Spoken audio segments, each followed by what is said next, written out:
hover capture process, we're going to start by filling out some of the information. And what that is we're going to create the name, which is Moose Roofing. We're going to find the address, and we're going to select the type of hover that we want to use, which is the Hover Now. Then it's going to give us some on-screen instructions of exactly what it needs from us to create a successful hover.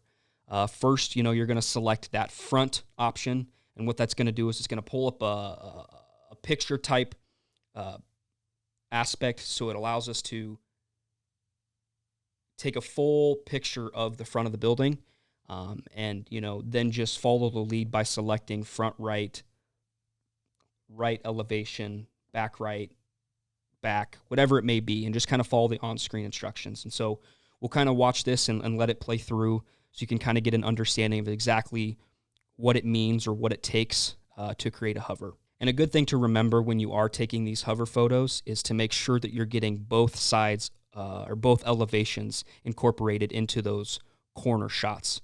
If you only have one side, it's not going to be able to pick up, obviously, both elevations of the property. So it's important that you need to find the right angle and place on each building to ensure that the hover comes out correctly and accurately.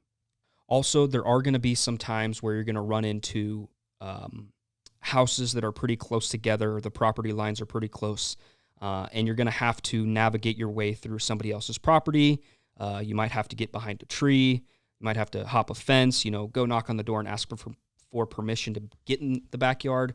But if it's absolutely impossible to get the hover, there's other options that we can do to get the correct measurements of the house. However, just trying your best and kind of working some of the angles to get these photos is definitely going to be the most beneficial to you. For whatever reason, let's say there's a couple of trees that are on the left side that are obstructing your view. It's actually going to ask you for extra photos.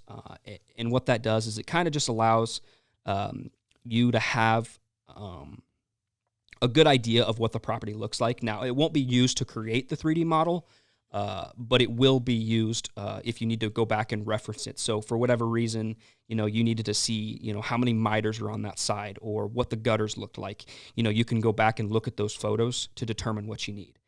Once you're done with your capture, it's going to bring you to this screen. And what it's going to do is you're going to complete it, you're going to upload it, and then it's going to give you the status of the upload. So it's going to say uploading, and once it gets to 100%, it's going to say done.